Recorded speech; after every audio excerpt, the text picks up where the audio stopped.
नमस्कार. आपण पाहताय आणि ऐकताय आपल्या अन्न हे यूट्यूब चॅनल. मी गणेश तुकाराम शिंदे आपण सर्वांचं आपल्या अन्न या यूट्यूब चॅनलमध्ये स्वागत करतो. चैत्र महिना सुरू झालेला आहे आणि येत्या 2 एप्रिलला चैत्र पौर्णिमा आहे. या चैत्र पौर्णिमेनिमित्त तुळजापूरला तुळजाभवानीची तर येरमाळा येथे येडेश्वरी देवीची यात्रेला चैत्र यात्रेला प्रारंभ होणार आहे. 2 तारखेला पौर्णिमेनिमित्त येडेश्वरीच्या मंदिरावर छबिना मिरवणूक आणि इतर धार्मिक कार्यक्रम होतील आणि 3 तारखेला पालखीचं मंदिरातून प्रस्थान होईल. सकाळी साधारण 10-10:30च्या दरम्यान गायकवाडांच्या येरमाळा गावानजीकच्या गायकवाडांच्या शेतात जिथं चुनखडी वेचली जाते तिथं चुनखडी वेचण्याचा या यात्रेतील महत्त्वाचा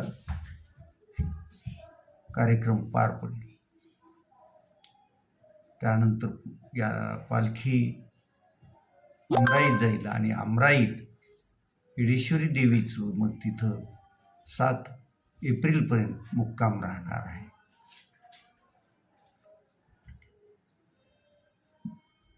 धाराशिव जिल्हा पोलीस प्रशासनानं यात्रेसंबंधित जे काही आव्हान केलं आहे, यात्रा काळात म्हणजे 2 एप्रिल आणि 3 एप्रिलला जो मार्गात बदल करण्यात आला आहे त्या संबंधीचं एक व्हिडिओच त्यांनी प्रसिद्ध केला आहे. तो आपण इथे यासोबत जोडत आहोत. श्री येडेश्वरी देवी यात्रा महोत्सव निमित्त येरमाळा येथे येणाऱ्या सर्व भाविकांचे धाराशिव जिल्हा पोलीस दलाच्या वतीने हार्दिक स्वागत. सदरील यात्रा शांततेत पार पाडण्यासाठी तसेच कायदा व सुव्यवस्था अबाधित ठेवण्यासाठी धाराशिव जिल्हा पोलीस दल सतर्क व सज्ज आहे. दिनांक 2 एप्रिल व 3 एप्रिल या दरम्यान भाविकांच्या सोयीसाठी प्रशासनाकडून पुढील प्रमाणे व्यवस्था करण्यात आली आहे. श्री येडेश्वरी देवी यात्रेच्या अनुषंगाने येरमाळा गावात व मंदिर मार्गावरील सर्व वाहनांना प्रवेश बंदी करण्यात आलेले आहे. यात्रा व्यतिरिक्त इतर काही कामांसाठी जाणाऱ्या वाहनांसाठी वाहतूक व्यवस्था वळवण्यात आलेली आहे. पुणे तसेच बार्शीवरून येणाऱ्या वाहनांनी कुसळंब पांगरी येडशी मार्गे धाराशिव लातूरला वळवण्यात येत आहे. कळंबवरून येणारी वाहने मनुष्यबळ पाठीवरून मोहा मार्गे ढोकी व बावी मार्गे वाशीला वळवण्यात आली आहे. यात्रेसाठी येणाऱ्या भाविकांच्या वाहनांसाठी पुढील प्रमाणे पार्किंग व्यवस्था व तात्पुरते बस स्थानक उभा करण्यात आलेले आहे. कळंब मार्गे येणाऱ्या वाहनांनी येरमाळा उड्डाणपुला जवळील उजव्या बाजूस हॉटेल श्री साईच्या पाठीमागील शेतामध्ये वाहने पार्क करावीत. छत्रपती संभाजी नगर मार्गे येणाऱ्या भाविकांच्या वाहनांनी येरमाळा उड्डाणपुला जवळील हॉटेल शिवराज च्या पाठीमागील शेतात वाहने पार्क करावीत. धाराशिव मार्गे येणाऱ्या भाविकांच्या वाहनांनी डाव्या बाजूस BSNL ऑफिस जवळील जागे वाहने पार्क करावीत. तर पुणे व बार्शीवरून येणाऱ्या भाविकांच्या वाहनांनी श्री येडेश्वरी देवीच्या कमानीच्या उजव्या बाजूस वाहने पार्क करावीत. सर्व वाहनांना येरमाळा शहरात प्रवेश बंद असेल. याबरोबरच या सर्व पार्किंगवर बस स्टँड ठिकाणी भाविकांच्या सोयीसाठी पिण्याचे पाणी, प्रथमोपचार केंद्र तसेच शौचालय देखील उपलब्ध असणार आहे. भाविकांनी पार्किंग स्थळी आपली वाहने पार्क करून पार्किंगच्या ठिकाणापासून मंदिरापर्यंत पायी जावे लागेल. देवी येडेश्वरीच्या यात्रेनिमित्त येरमाळा येथे येणाऱ्या सर्व भाविक भक्तांसाठी धाराशिव पोलीस दल यांच्या वतीने पोलीस ठाणे येरमाळा येथे यात्रा मदत केंद्र उभारण्यात आले असून या यात्रेदरम्यान खालील कुठलीही अडचण आल्यावर खालील व्हॉट्सअप क्रमांकावर मेसेजद्वारे अन्यथा टेलिफोन क्रमांकावर कॉल करून आपण मदत मिळू शकता. जसे की हरवलेली व्यक्तींच्या माहितीसाठी, मदतीसाठी, वैद्यकीय मदतीसाठी चोरी, अपघात, भांडण, आग, वीज आदी घटनांची माहिती देण्यासाठी अथवा मदतीसाठी, संशयित हालचाली अथवा संशयित व्यक्तीची माहिती देण्यासाठी जिल्हा प्रशासन आपल्या सेवेसाठी सज्ज आहे. आपणही जिल्हा प्रशासनाला सहकार्य करून ही यात्रा शिस्तबद्ध व संयमाने व्हावा असे आवाहन धाराशिव पोलीस दलाच्या वतीने करण्यात येत आहे.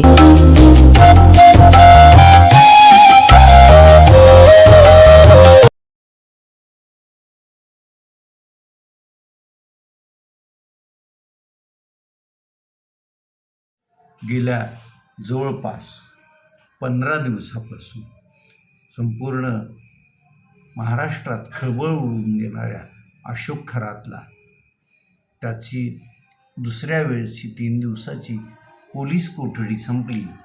त्यामुळं SIT आणि नाशिक पोलिसांनी त्याला आज नाशिकच्या कोर्टात हजर केलं होतं. यावेळी SIT आणि नाशिक पोलिसांनी आरोपी तपासात तसं योग्य सहकार्य करत नाही आणि त्याच्याकडून आणखी माहिती घ्यायची आहे. त्यामुळे त्याला आणखी 5 दिवसाची पोलीस कोठडी द्यावी अशी मागणी केली होती. सरकारी वकिलांनी अगदी योग्य अशी बाजू मांडली. आरोपीच्या वकिलाला मुद्दे खोडता आले नाही आणि त्यामुळं नाशिक जिल्हा सत्र न्यायालयानं अशोक खरातला 1 एप्रिल 2026 पर्यंत परत पोलीस कोठडी दिली आहे. तर पोलीस या 1 एप्रिलपर्यंत त्याच्याकडून काय काय माहिती काढतात, आणखी काय होईल तिथं हे आपल्याला पुढच्या म्हणजे 1 एप्रिलला दुपारी कळेलच. आत्तापर्यंत अशोक खरातवर जवळपास 1 डझन गुन्हे दाखल झालेले आहेत.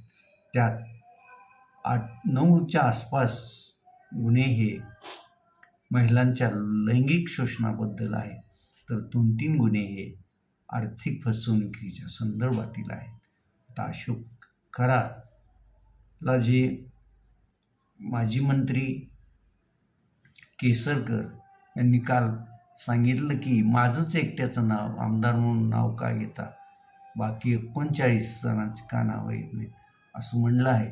मग केसरकर ते 39 नावं देतात की आता या 3 दिवसाच्या तपासात त्यातील काही नावं पुढे येतात, हेच आता आपल्याला बघायचं आहे.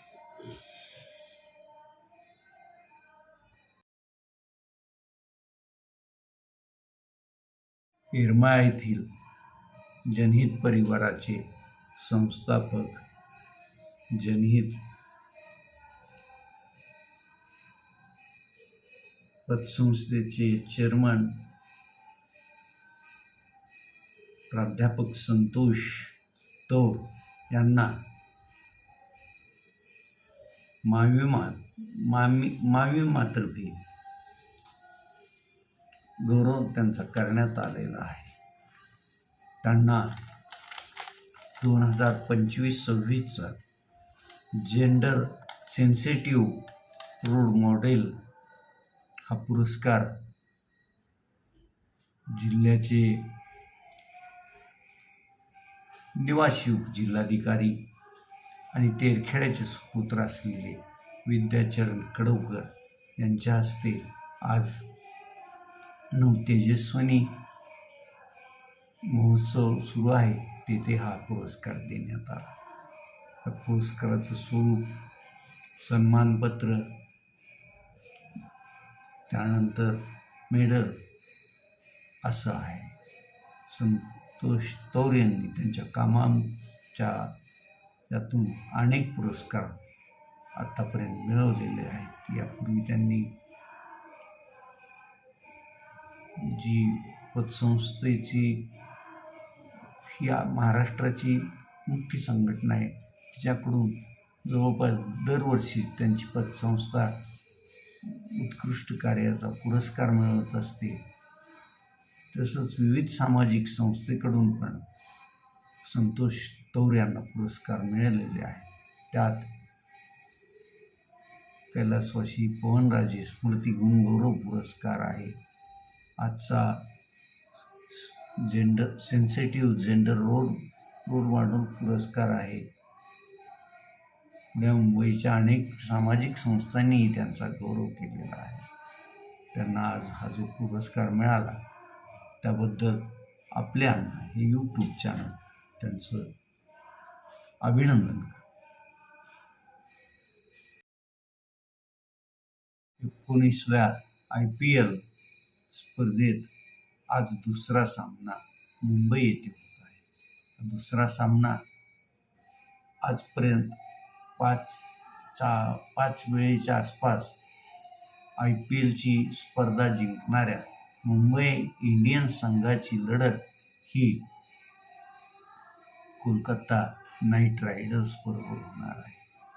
आज IPL सुरू झाल्यापासून सतत खेळणारा MS धोनी आज कोलकाता नाईट रायडर्स संघात नसणार आहे.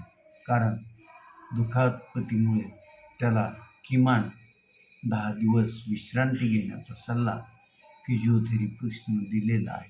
त्यामुळं तो संघात नसेल. मग त्यामुळं कोलकाता नाईट रायडर्सचा कर्णधार अजिंक्य रहाणेपुढं थोडी समस्या असेल. परंतु समस्या असेल ती स्टंप मागे विकेट किपिंगला धोनीसारखा कोण उभा राहील. त्याच्याकडं वॉशिंग्टन सुंदर विकेट किपिंगसाठी आहेच आणि तोच विकेट किपिंग करेल असं दिसतंय. मुंबई संघाकडून आज हार्दिक पांड्याला हा कप्तान असणार आहे. आज संघाकडून रोहित शर्माची बॅट कशी चालते याकडं सर्वांचं लक्ष असेल आणि बुमराह आपल्या चेंडूवर कोलकात्याच्या फलंदाजाला कसा नाचवतो हेच आपण संध्याकाळी 7:30 वाजता पाहणार आहोत. आज आता आपण इथंच थांबतोय. तुम्ही आपल्यांना यूट्यूब चॅनल सबस्क्राईब करा, लाईक करा आणि कमेंट्स पण नोंदवा. धन्यवाद.